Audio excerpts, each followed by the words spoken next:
like to also welcome all of our viewers. We've got viewers with us who are viewing us online, so hello to you guys as well. Now, I do have a quick announcement to make in Polish, so I'm going to switch to Polish for just a second, and then I'll come back to English. Dla tych, którzy tutaj dzisiaj są wieczorem i nie rozumieją języka angielskiego, mamy słuchawki, które można wziąć przy drzwiach, albo też będzie tłumaczenie tutaj w pokoju po lewej. So that's my Polish announcement. Now, just before we get started on our journey, I wanted to invite our speaker, Gary Webster, up and just ask him a few questions just so we can get to know him, become a little bit familiar with him. How's it going? Good, thank you, Derek.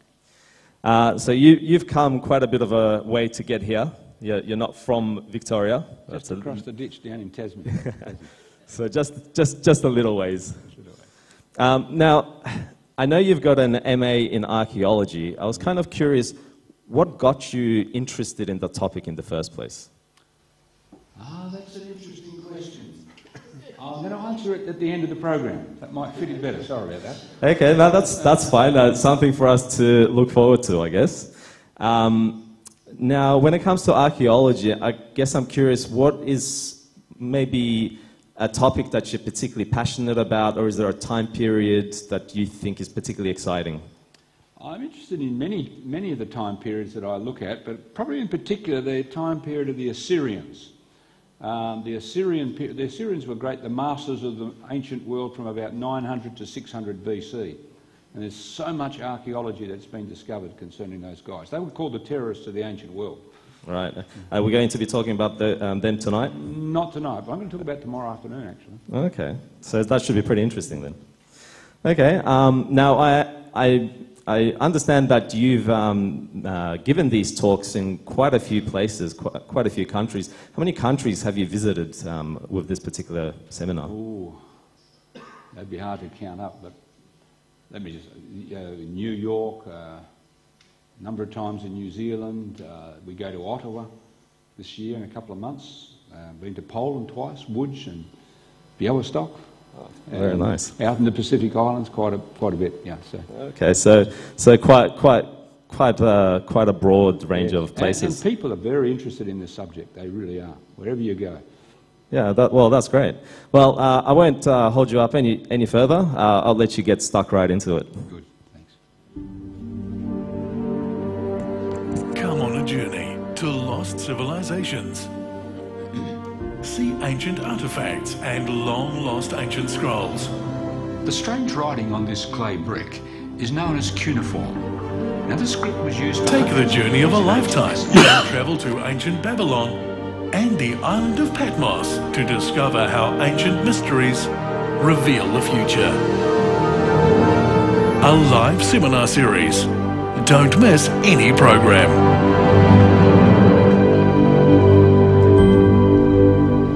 Okay, well, let's go on this journey together. We are this weekend and next weekend together. You've probably noticed that many people are interested in ancient stuff. In fact, one of the most travelled places for people from Australia until recently was Egypt. Probably the #1 tourist destination for Australians until, of course, we had the Middle East turmoil. But tonight we want to look at amazing discoveries in some of these places. By the way, anybody been to Egypt here? Okay, you'll be able to check up on us. Anybody been to Petra? Yes, okay, right. So we're going to go to some of these places this evening and we're going to look at the secrets of the lost scrolls. When you look at the ancient world, people were very interested in knowing what the future held. What is coming up next? For example, you can visit the British Museum and the Louvre Museum and you'll see tablets like this one. Now these are clay tablets that they used to write on. I mentioned on that screen and that video clip cuneiform. This is the cuneiform script of the Mesopotamian world. Here's a bird omen tablet. They believed that by the flight patterns of the birds, somehow that would indicate something about the future. Not only that, but we have the oil on water omen tablet. An omen is something's going to happen. So drop of oil on water and the way it spreads out, that's supposed to tell you what's going to happen in the future. They even had sheep's stomach omen tablets. So you cut a sheep's stomach open and the colorations and the patterns sort of indicates what's going to happen in the future. So you want to avoid, what's going to take place. A lunar eclipse omen tablet. So they were big in Mesopotamia into wanting to know the future. Not only that, you can come here to Greece, to Delphi. Here was the famous oracle. You may have heard of it. In the temple of Apollo at Delphi, the high priestess, or Pythia as they're mentioned, sat on a tripod, on a stool, a tripod stool, and these ladies were sitting over a crack in the rock from which some fumes came up. And they were said to predict the future. Some very famous people came here to Delphi to seek to know what the future held. Alexander the Great consulted the oracle of Delphi, as did the Emperor Nero of Rome. So the ancient people wanted to know what the future held for many reasons. And today, many people are asking the same question. What is taking place next? And well, we might ask that question when you think about terrorism. Many people have been, of course, concerned about this. I was in Poland last year and a couple of years before that, and the people there were very worried, of course, what was taking place next door, the Ukraine crisis. As we were leaving Woods at that time, we'd finished the series some of the programs that we're doing here. A German wings aeroplane, a pilot flew the aircraft right into a mountain and everybody was killed on board. What is going on in our world? Many people are asking this question tonight. And of course, in the background, there is climate change. Wherever I go running these programs, I'm always told by people the weather has changed in this place, whether it's in the Pacific or whether it's up some other place. And there's, of course, ticking away in the background is the fragile global economy. Economists tell us we're living in a house of cards. It's not if, it's when the thing is going to crash. So this is one reason, or number of reasons, why people are asking that almost haunting question: what does the future hold? Where are we headed? You go home this evening and you type into your search engine, Google prophecy, or Google predictions, or something like that, and you see how many people are into that sort of thing, wanting to know. I remember once I did it, over 74 million hits. Depends on what's going on in the world, of course. What does the future hold is the question. And you think about the increased column centimetres for the psychics in our newspapers and tabloid magazines today. They have increased fourfold in the last 40 years. Because people want to know, where are we headed? What does the future hold? I was here in Benares in India a few years ago. This is the mighty Ganges River. In Benares, or Varanasi, this is a sacred place for the Hindu religion. And I noticed when we came here that someone had set up their astrology booth here, or their shop, because they want to know, what does the future hold even in India? Of course, everybody's anxious about that.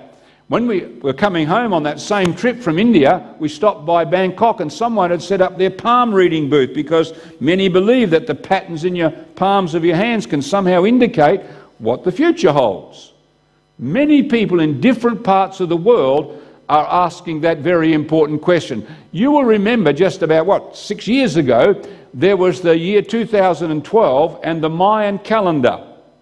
Remember all that? What was supposed to happen? Many people predicted the end of the world. Many believed that Nostradamus was into this one too, the year 2012. Lots of people were talking about it. What happened? Well, nothing happened. Now, I'm not mocking the psychics. I'm simply saying it's not easy to predict the future. Thousands of people around the world were making predictions, mostly bad, but nothing happened. It's not easy to predict the future.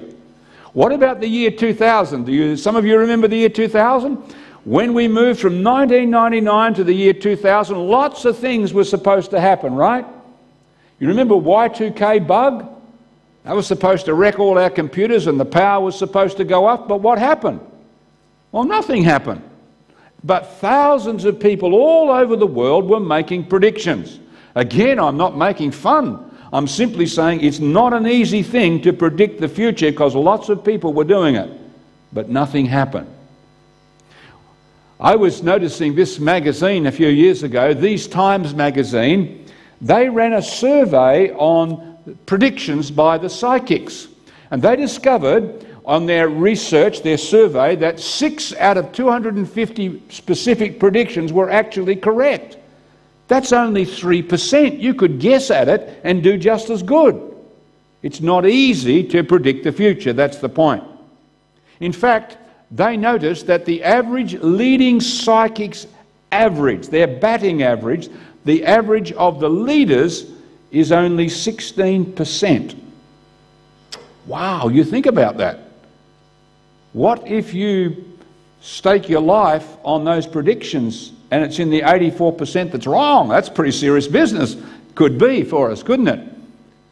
So that brings us to this question: can we actually know the future?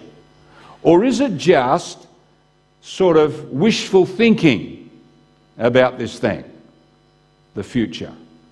Well, let me assure you that if you came across a source that said, we know the future, you would want two things of this source in order for you to sort of put your confidence in it, right? Number one, you would want historical accuracy of this source that you're looking at, which means we're not dealing in myths and legends. You see, if they can't even get it right in the current events and the facts of life, how on earth can we trust with the predictions about the future if they can't even get the past and the present correct in what they talk about?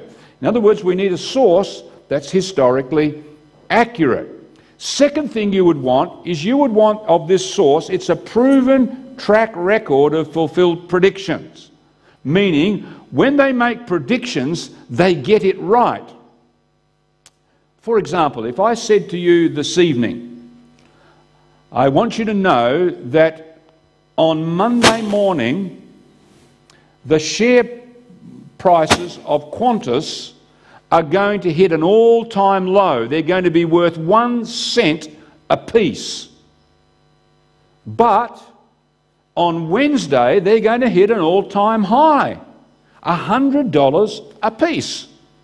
But on Friday morning next week, they're going to drop back to 1 cent a piece. So here's my advice to you.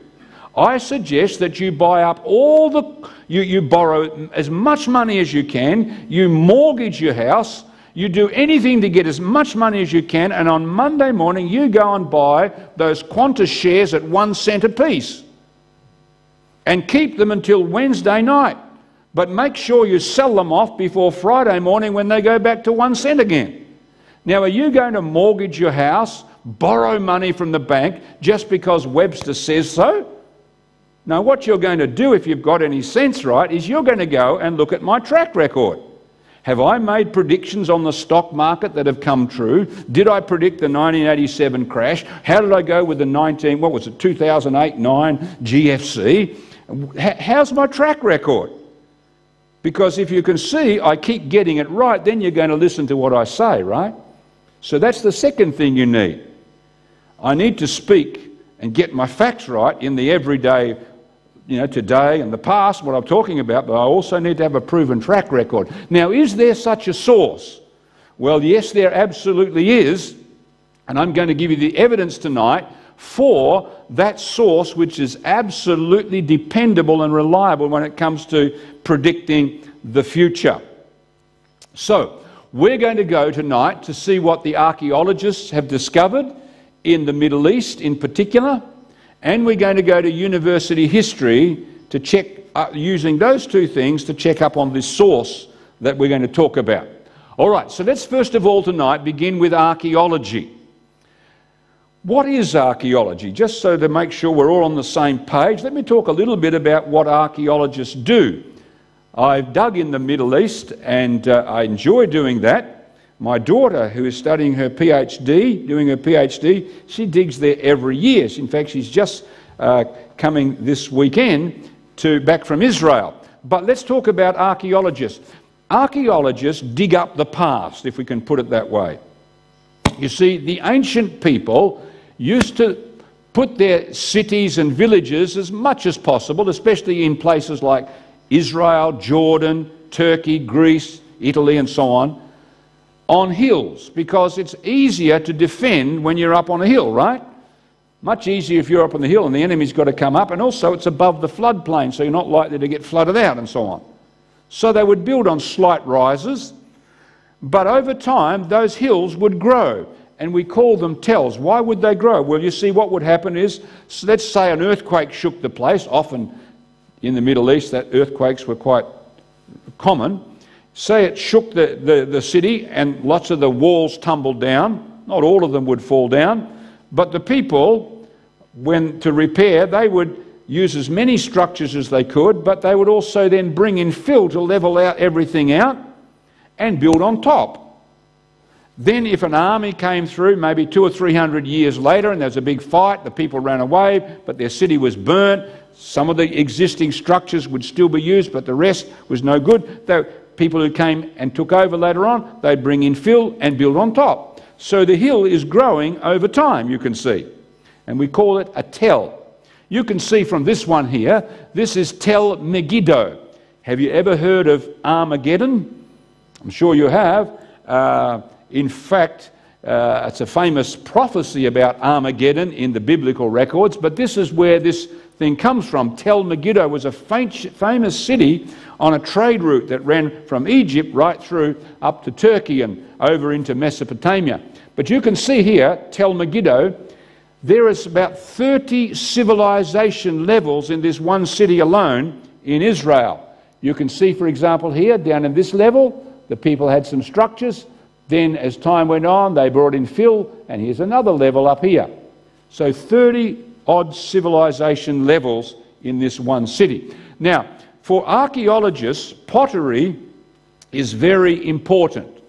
Pottery was used or is used by archaeologists to date things. Now, why is that the case?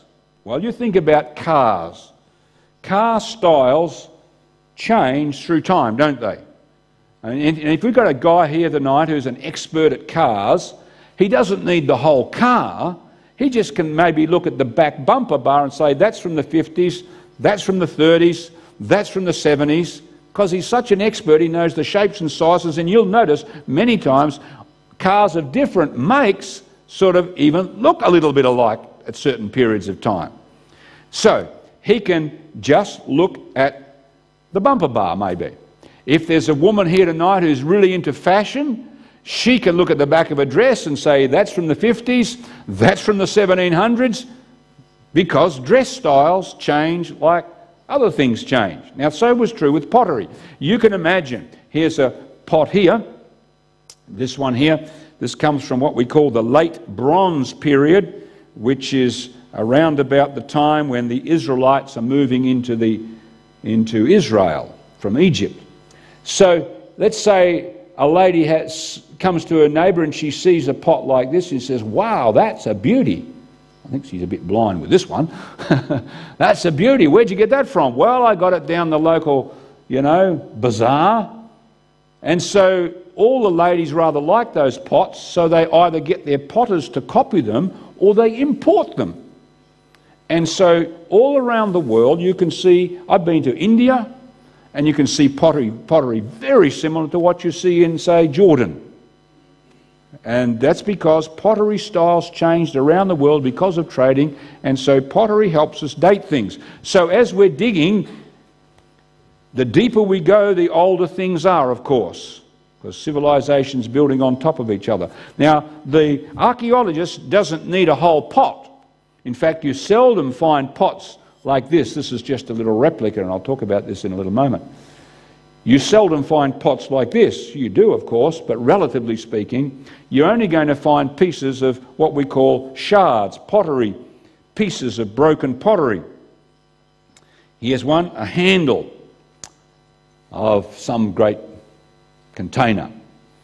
This one, of course, this is a little stopper of a vessel. So you put it on top and put some clay or wax around as well, and you know, there you got yourself a plug. Here's the bottom of a vessel here. You only need a piece of pottery at either the bottom or the rim on the top of the pot, and they can date within 10 to 50 years of where we are in time over thousands of years. Right on, pretty much. So they just need the top or the bottom, and that helps us date. So when you dig in the Middle East, you dig up the ground in squares, map it out, and then you dig down and you see what we call the stratigraphy, the layers and so on, and then you sieve every ounce of dirt on a great big sieve, and when the dirt's gone, what you're left with is lots of pottery. Sometimes you'll find some bones, maybe you'll find a ring or a coin, sometimes, not often. But say we were digging in Israel and we sieved and we found a whole bunch of pig bones. Guess who probably didn't live here at that time? Well, the Jews probably not, right? Maybe the Canaanites, because the Jews don't eat pigs. So every ounce of dirt that you sieve tells a story and puts the story together. And so archaeologists can work things out. And they use the pottery to date. Now we're at 700 BC, now we're down at 850 BC, and so on. So that's how the archaeologists sort of work. So let's move on now. As we look at archaeology's most important discoveries, first of all, this evening, let's have a look at the most important. Well, we want to go to the land of the Nile to see the most important, or probably the most famous discoveries, first of all. The magnificent land of the Nile. We're going to look at not the most important tonight. Sorry, we're going to look at the most important, not the most famous. That's Tutankhamun's treasures, isn't it? We're not going to look at that. But when you go to Egypt, you see awesome monuments everywhere, such as the Colossi of Memnon. You see mysterious temples, like the Philae Temple here in Aswan area. Mighty pyramids, of course, is what we're all familiar with when we think of Egypt.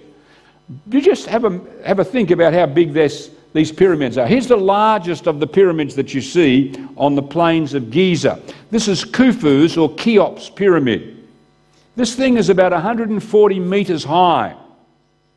Incredible size thing. It's a mountain of stone. It's estimated that in this one pyramid alone, there are about 2.3 million stones from this pyramid. In fact, on top of the pyramid, they had a layer of Tura limestone covering the whole thing. It must look spectacular out there in the sun.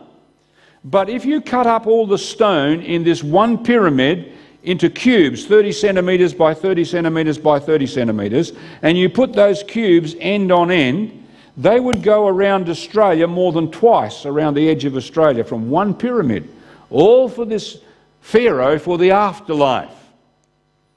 Now, if the pyramid was hollow, just the one pyramid we're talking about, if it was hollow, these are the buildings you could fit in at the same time.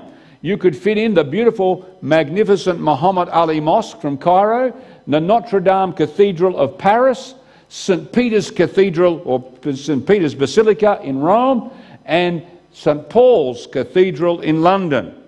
On top of that, you would fit in the Colosseum. And some of you have seen the size of this thing, and you still have room to walk among all those structures in that one pyramid. You can see how massive this thing is for the afterlife. But the most important discoveries are not the pyramids, not the treasures, but a discovery that was made in 1798. 1798, Napoleon Bonaparte, with his soldiers and with his some of his entourage that came with him, some scientists and so on, were digging in the area of Rosetta, in the delta area of the Nile, and they discovered this famous stone called the Rosetta Stone. It's on display today in the British Museum in London. You will notice the stone has 3 sections. And the scholars suggested or thought, well, this is probably the same story or the same inscription in 3 different languages. And they were right.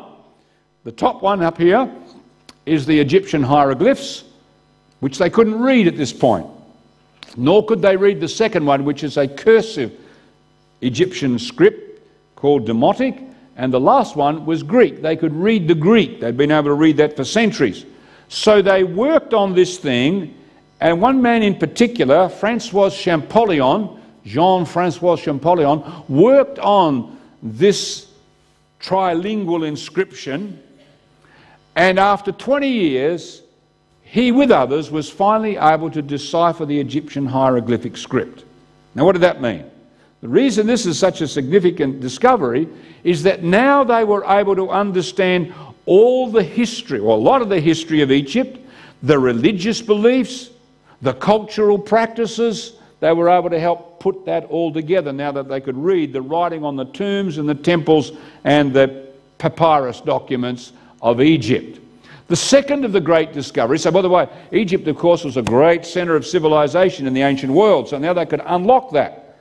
The second discovery was found here in Iran. By the way, anybody been to Iran? You must come with me next year. I'm taking a group there next year in January.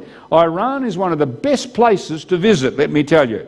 The people are super friendly and it's safe.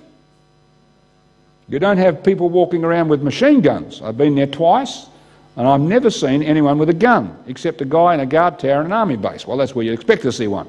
I'm sure they have them, but they're certainly not like you see in Israel and other countries. You go to Italy and I've seen them with the machine guns at the bank and so on. All right, Iran. Here was a great discovery made. It's in a place near a city called Kermanshah in Iran, at a place called Behistun. There's a huge inscription. There's a number of inscriptions cut into the cliff faces at Behistun. You can see these kids standing here, how high up it is here. But this is a very important trilingual inscription. But this time, it's in the cuneiform. It comes from the time of Darius the Great, who's mentioned in the ancient biblical records a number of times. Darius the Great here, the king of the great Medo-Persian Empire, has his foot on the head of this man here, on the chest of this man, and all these guys in tow. They've been rebelling against the king in various parts, and now he's won. But it's a story, or it's an account in 3 different inscriptions, but all of them in what we call the cuneiform, the script of the Mesopotamian world, used by the Persians, used by the people of Assyria and the Babylonians and so on, the Sumerians. Now, thanks to this discovery and the work of a British soldier by the name of Henry Rawlinson, he was able, with others, to decipher this strange writing. And as a result, we now are able to read these tablets, these clay tablets. The middle one here, by the way, when they read this in the British Museum, they brought it to the British Museum and it was stuck in the basement for some years, and when they read that, you'd almost think you were reading the story of Noah's flood in the Bible. Very similar, in fact. So this discovery of the writing meant they could unlock the Mesopotamian history, its culture, its religious practices and so on. And that Mesopotamia is believed by many historians to be the cradle of civilization, a very important part of the ancient world. The last discovery of the most important was here in Israel. Here we are in the area of the Dead Sea. Anybody been to the Dead Sea? Great place to learn to swim, isn't it? You can't sink. Just don't go face down. You get that water in your eyes and you're gonna wail for a while. I saw it happen last year when I took a group there. All right, the Dead Sea. Up on the northwest corner of the Dead Sea is a very famous place today known as Qumran. In 1947, here at Qumran, a young Bedouin boy by the name of Muhammad Ardib, or Muhammad the Wolf, with one of his friends, was minding the goats that belonged to their Bedouin clan. And one of the goats strayed up into an area of some caves. Muhammad and his friend threw a stone to get the goat to come back. But the goat was playing up. They threw the stone and it missed the goat and went into a cave. And they heard the sound of breaking pots. And being kids, they thought, wow, maybe there's treasure up in that cave. So they raced up to the cave, but to their dismay, all they found inside the cave were some old pots. And inside some of those pots were some very old scrolls. Well, they took the scrolls and the pots to the Bedouin clan, and the Bedouin clan took them to Bethlehem, where there was an antiquities dealer by the name of Mr. Kando. And he bought them for $100 US. Just a few years later, those scrolls were selling for $500,000 US. That's a pretty good inflation rate, isn't it? That's why. What's going on here? And today, of course, those scrolls, they are priceless. Now, we call them the famous Dead Sea Scrolls today. And they're indeed incredible scrolls. Now, why are they so valuable? Well, first of all, they're very old. And anything that's very old seems to be very valuable, the older it gets. How old are these scrolls? Well, we know by the style of the script, because script styles change through time, just as car styles and dress styles and so on changed. So they knew from the style of the script. They did radiocarbon dating on them, and they also found coins with some of the scrolls, which also, of course, helps to date things. With those three things, they knew that these scrolls date to 100 to 200 years before the time of Jesus the Christ. So very old indeed. Now, these scrolls contain ancient predictions, some of them, with a very proven track record, which I'm going to show you as we move through this series. This is one of the reasons these scrolls are so important. They have some incredible predictions in them. Well, what are these scrolls?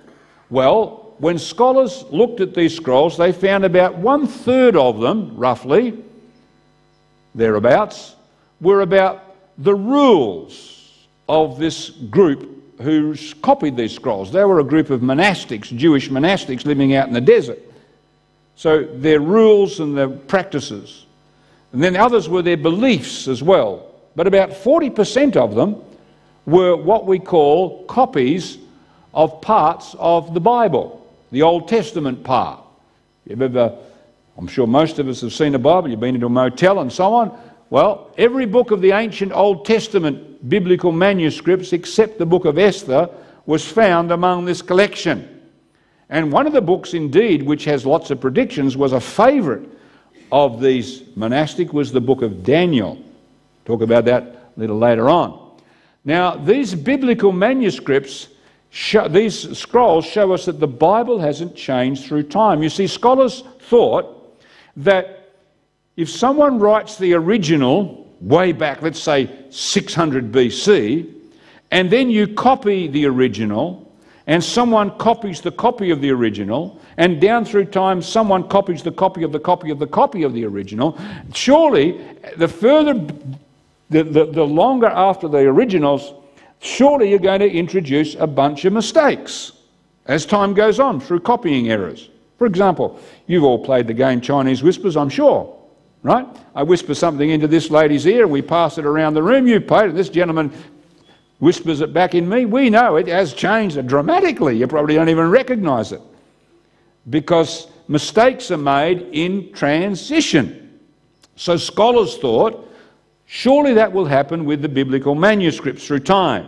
But when they compared the Dead Sea Scrolls, which are 2,000 years older than the ones we have today, for example, over 2,000 years, when they compared them with these scrolls, they're essentially the same. There's no change in the meaning. So the Bible hasn't changed. That was an incredible discovery for them. Now, these ancient biblical manuscripts, or what we call the Bible today, these have incredible predictions in them. Dead Sea Scrolls show us that as well. Now, how does this book stack up when it comes to these two things? If you want a source that knows the future, what about these things for the biblical records? So let's see the evidence, what archaeologists have discovered regarding the historical accuracy, first of all. Is the biblical writings historically accurate? Did they get their facts right? Or did someone make up a bunch of fairy tales when they wrote this book? That's what we want to have a look at. What does archaeology show us? So I'm going to give you the evidence now for this. We want to begin in Petra. Petra is a fascinating city in Jordan. Here we are in the map of the Middle East. Here's the Mediterranean Sea, Egypt here, Mesopotamia all through here. Up here is Turkey. Petra is situated between the Dead Sea and the Gulf of Aqaba here, just here. Over here is the Persian Gulf. Saudi Arabia here today. So here's Petra. Now, Petra was an ancient civilization that seemed to have vanished. Scholars knew of it.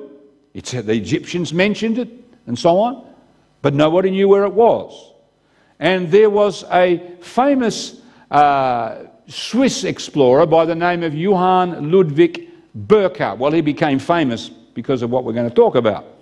Burckhardt in 1812 was living with the Muslims in the Middle East, in Syria. In fact, it's believed that Burckhardt was converted to the Islamic faith. He was very fluent in Arabic and so on, and it's believed he was a Muslim. He became a Muslim. On one occasion, he wanted to travel from Damascus in Syria to Cairo in Egypt.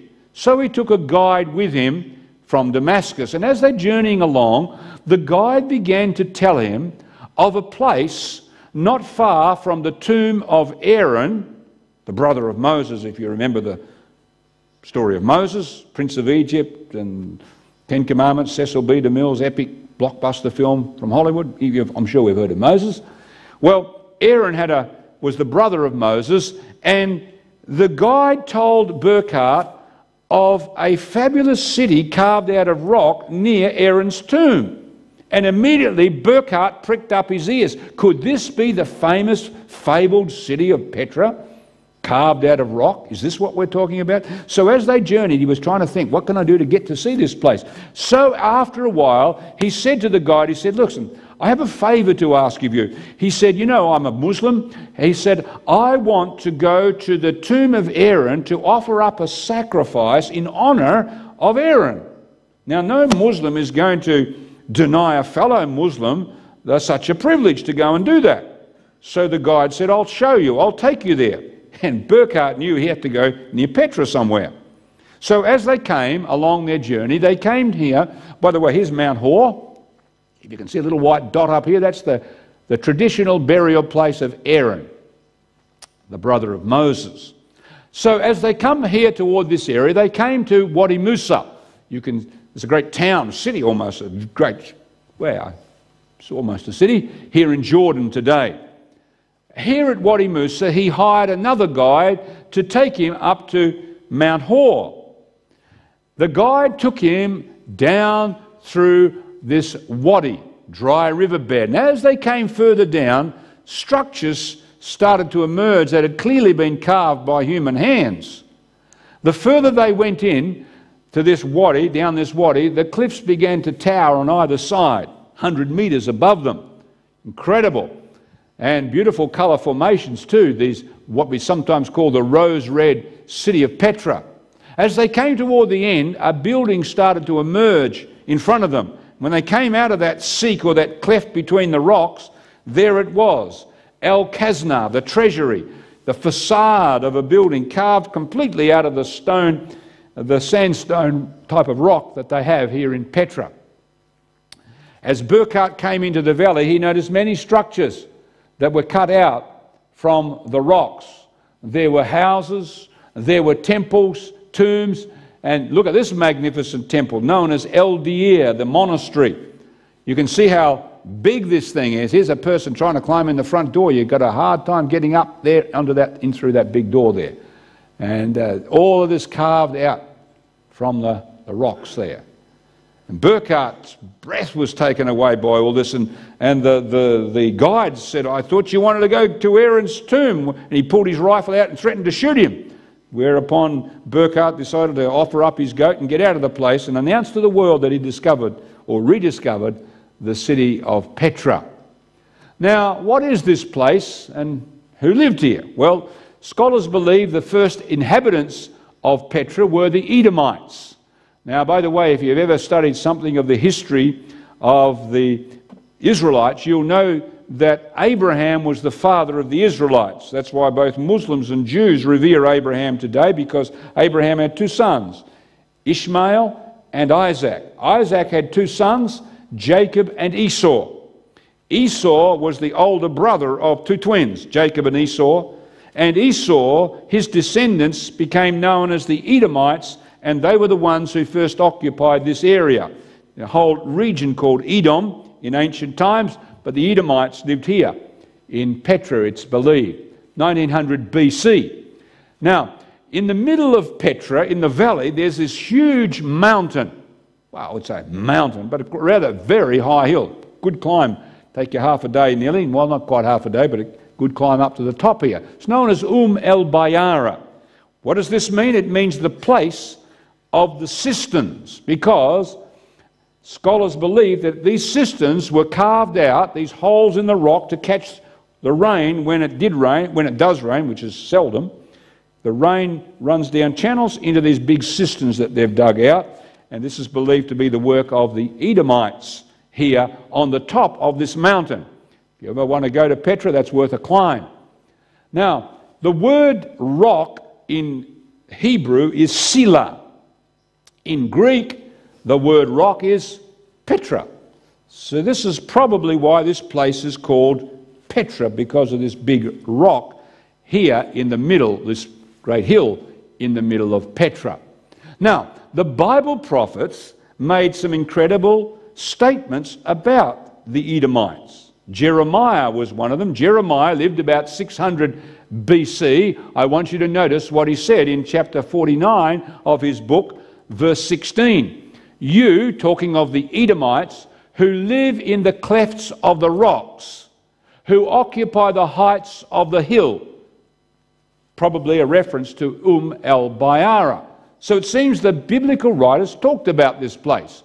He wasn't the only one. Obadiah was another prophet living at the same time in the biblical records. He said, the pride of your heart has deceived you, talking of the Edomites, you who live in the clefts of the rocks, you who make your home on the heights, you who say to yourself, who can bring me down to the ground?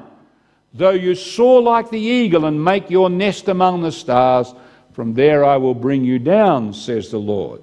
So some scholars believe this is the place that these prophets are talking about, which brings us to this point of historical accuracy. But that's nothing compared to what we're going to see now.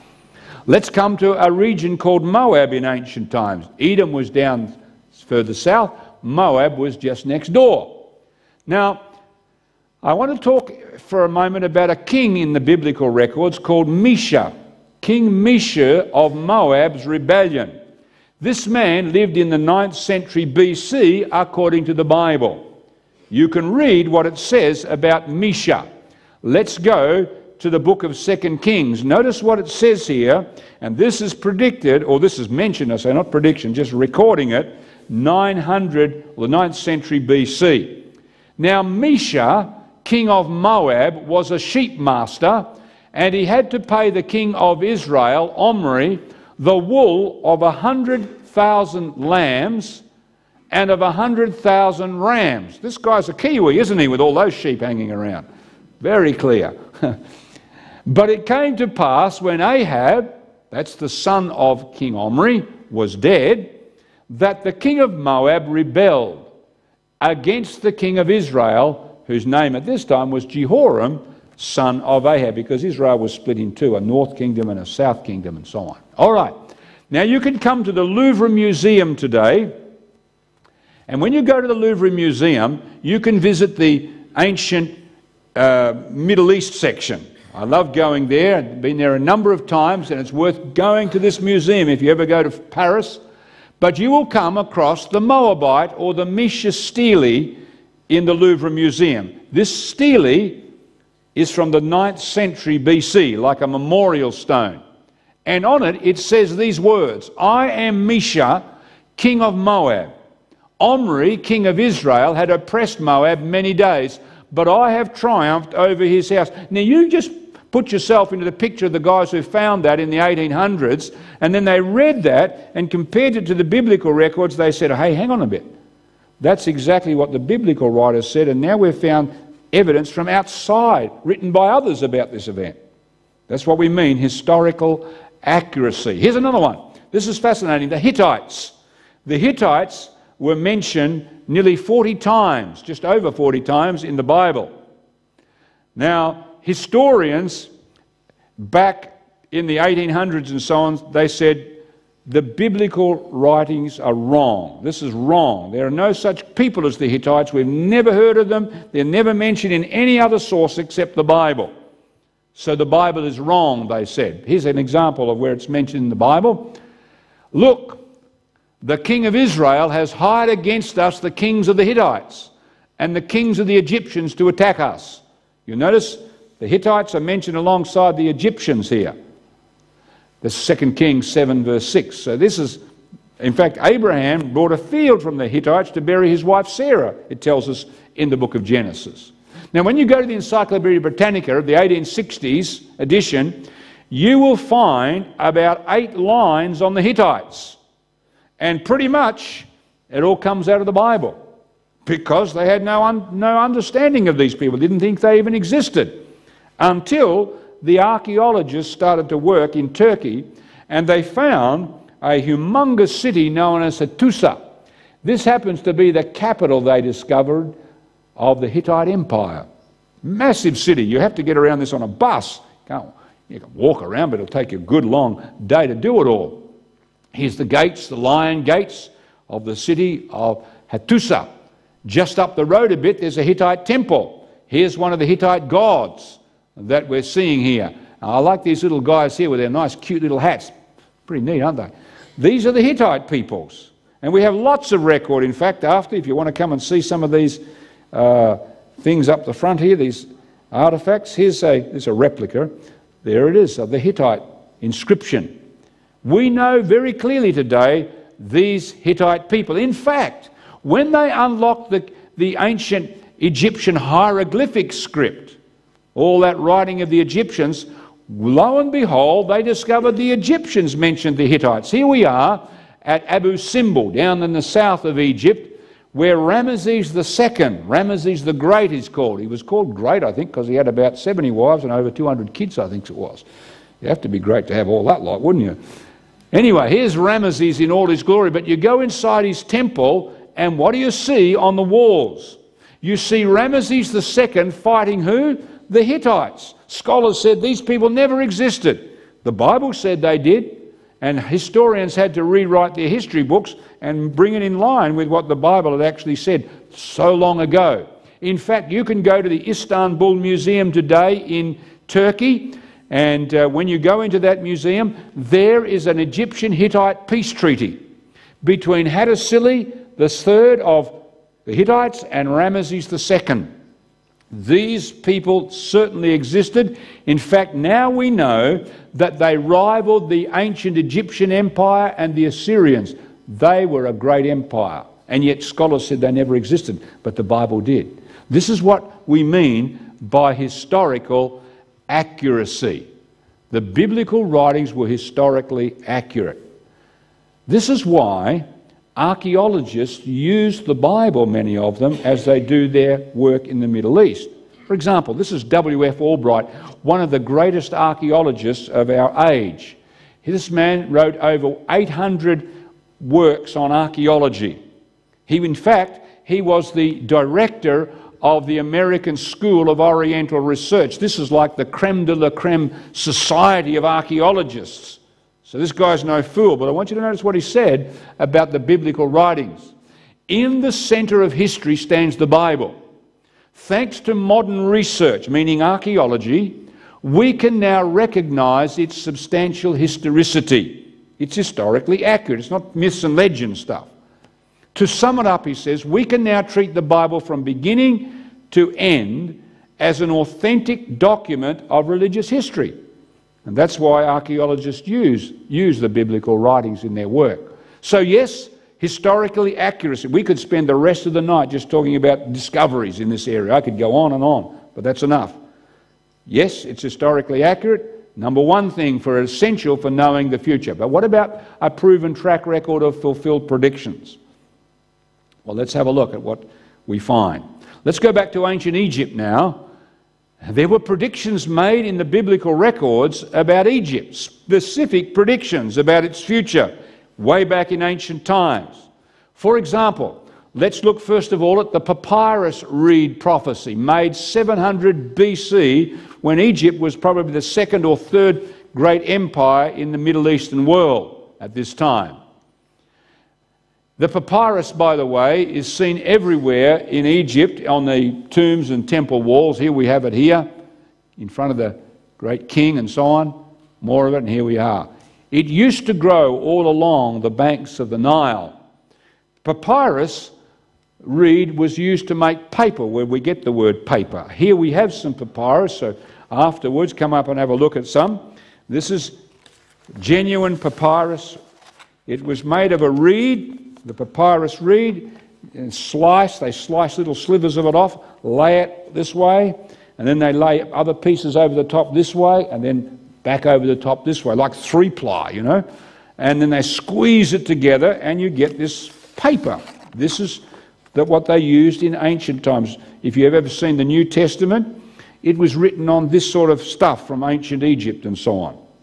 And so the paper, not only did they make paper from the papyrus reed, but they made reed boats. This is not a reed boat, but they made their boats of reeds, the papyrus reed. So it was a very important plant to ancient Egypt in the times of the Bible writers. Now, this is what Isaiah the prophet said about 700 BC. The paper reeds by the brooks, by the mouth of the brooks, shall wither, be driven away, and be no more. Now, this is one of the great products of Egypt for export, with what they made from it. And yet the prophet here says it's going to finish. Now, you can go to Egypt today and you will not find papyrus growing along the Nile River in Egypt. It grows along the Nile River in other countries where the Nile flows through, but not Egypt. Rather uncanny. And it just doesn't grow there. In fact, Thor Heyerdahl, some of you probably remember the great explorer, he was a bit of a guy who liked to try things out. Thor Heyerdahl, that guy who had the Kon-Tiki boat, he made it out of papyrus reeds here. He went to Egypt to look for papyrus to make his paper reed boat. Notice what he said when he came here. This is back in the 60s. Pharaoh lies in his tomb with reed boats painted on the stone walls. I want to make a reed boat, he's saying. Stone in the desert and reeds on the shore of the Nile, papyrus reeds. Stone and reeds were nature's gifts to the ancient peoples of the Nile, but, he says, no papyrus grows in Egypt now. Not a single golden-haired papyrus reed bowed its bushy head over the bank to mirror itself in the brown water. Papyrus had died out in Egypt. No one knew why. The gods had taken back one of their oldest gifts, he says, as if they had simply pulled it up by the roots. Rather interesting, isn't it? Yet the biblical prophet said it's going to cease. And that's what happens even today. Yeah, you can see a little bit of papyrus. Of course, they grow a little bit in some places to make their paper for the tourists, but that's all they use it for. Here you have a bit out in the front of the Cairo Museum, just so you can see this was the reed that once grew everywhere along the Nile River, but today it doesn't. Number 2 prediction that we can see from ancient times. This prediction was made 600 BC. We call it the Memphis prediction. Memphis was the capital of ancient Egypt for about 500 years, a great city in biblical times. Notice what the prophets predicted. Pack your belongings for exile, you who live in Egypt, for Memphis will be laid waste and lie in ruins without inhabitant. I like taking people to Memphis. I always come here, and this is about all we see, pretty much. An old great sphinx. That's about the best thing you'll see in Memphis today. There's ruins of an ancient temple just sticking above the ground, but that's pretty much Memphis today. Yet it was once the great capital of Egypt. The prophet said, going to finish without an inhabitant.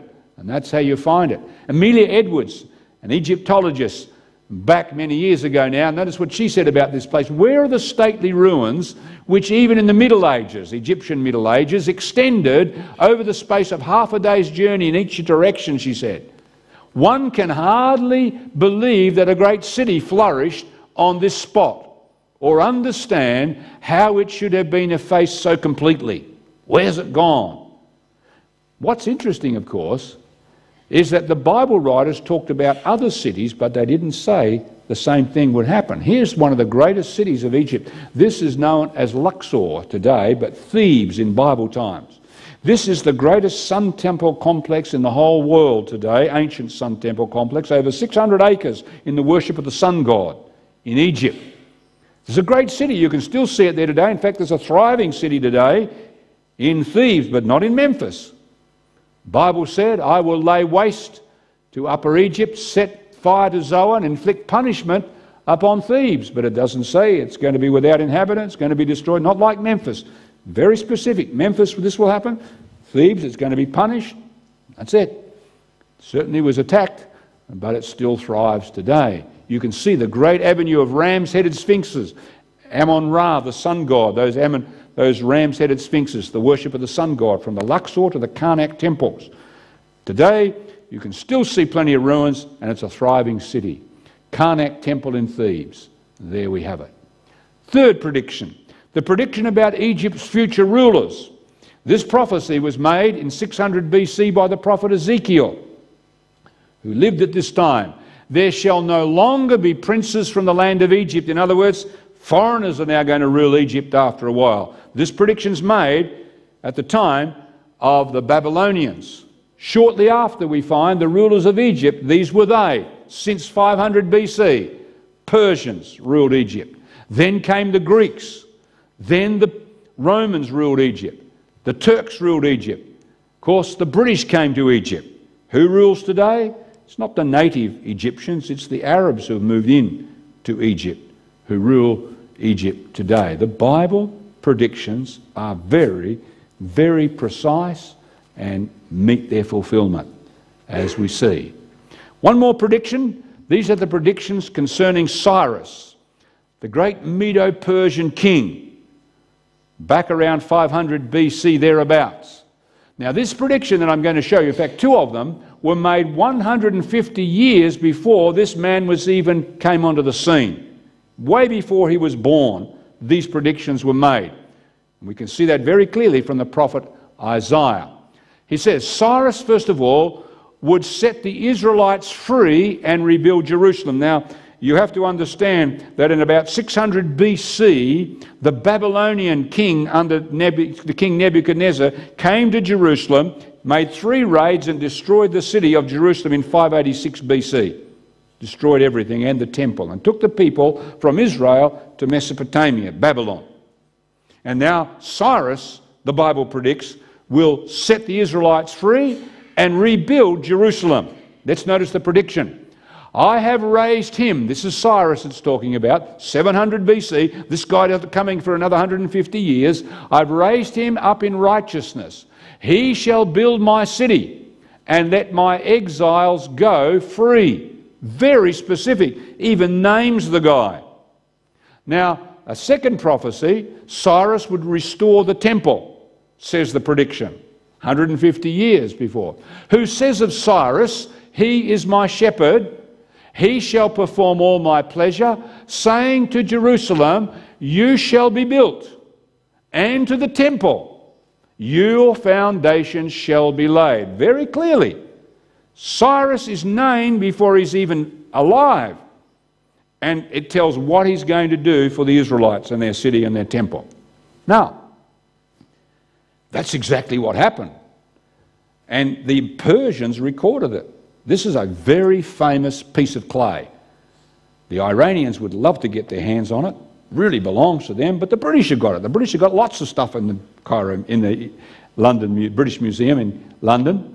But the Cyrus cylinder is famous because it tells us when Cyrus came to power, he marched his soldiers to ancient Babylon, he took the city, and he allowed the people to go back to their homelands. And he gave them money to the Israelites also to build their temple. This cylinder shows exactly what the Bible said, that Cyrus was one who allowed people to go back to their homelands and to build up their temples. Incredible, incredible indeed. You see, what we're seeing tonight here is not only is the biblical writings historically accurate, but its prophecies are reliable. We've only just looked at a handful. Do you know there are 800 prophetic verses in this old book? You may have it at your home. 800 prophetic verses. Did you know that 90% have already been fulfilled in ancient times? I've just showed you a handful. But there are many dealing with the Egyptians, the Assyrians and so on. Predictions are made that have already been fulfilled. 90% of the Bible's predictions are fulfilled. That leaves what? 10% soon to be fulfilled or in the process of being fulfilled tonight while we're sitting here. Now, these 10% are found in two books of the Bible. The book of Daniel, one of the favourite of the monastics in the Dead Sea area.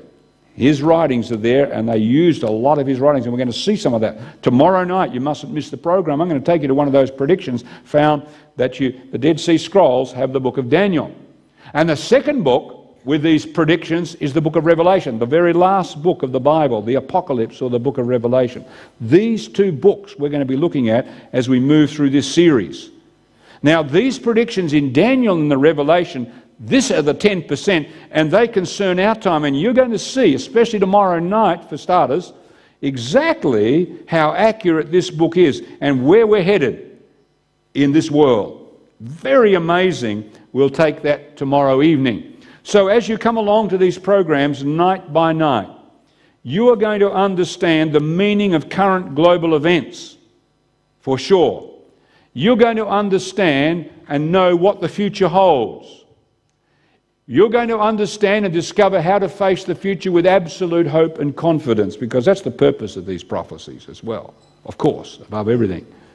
And you're going to find increased meaning and purpose in life. Now, Zemek asked me at the beginning, why am I interested in archaeology? And I said, well, I'm going to talk about that. So let me share with you that as we close. I was a 19-year-old medical student in Western Australia, studying to be a doctor, when I began to ask questions, the big questions in life. I guess that happens at that time in life sometimes.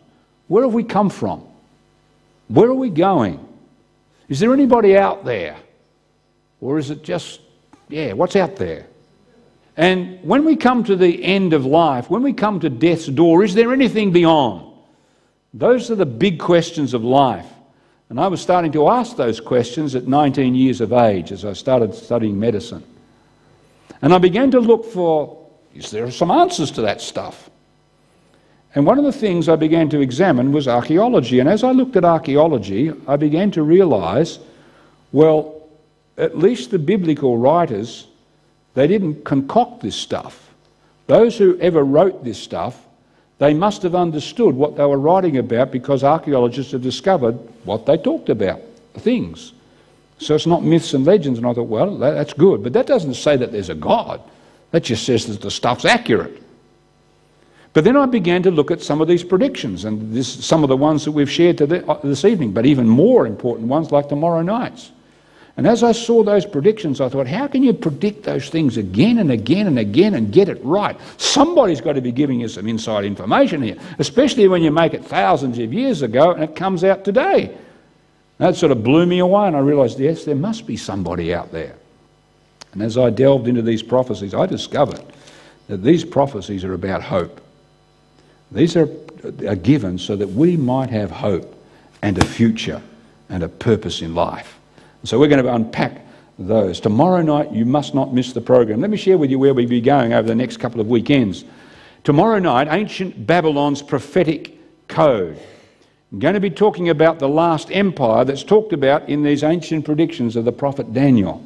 Unbelievable, indeed. So don't miss tomorrow night's program. Invite a friend to come with you at 6:30 again.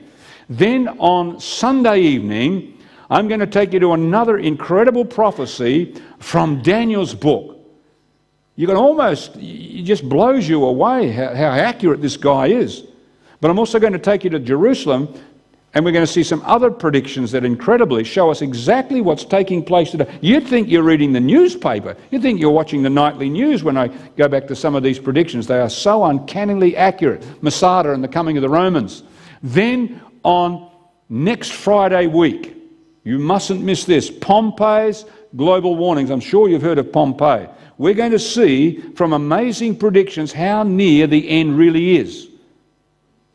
Some people are scared, but I want to tell you, yeah, the biblical prophets got it right, but they offer hope and a future. And then on Saturday next week, Da Vinci Code, Decoding the Da Vinci Code. Some of you may have read that book, The Curse of the Forbidden Prophecy. What's that? You could almost, this is like a Seiko watch, this prophecy that we're going to share that night. Spot on. Unbelievable. And then the last program, Patmos and the Lost City in the Sea. Why is there so much suffering? So don't miss these programs that are coming up. Tomorrow night, 6:30 right here. As you leave this evening, make sure you get our two things. Each night for the next 3 nights we'll be giving out a magazine. This one's on Egypt tonight, so as you leave, get a copy for your family. Tomorrow night we'll be looking at this one here, Ancient Mesopotamia.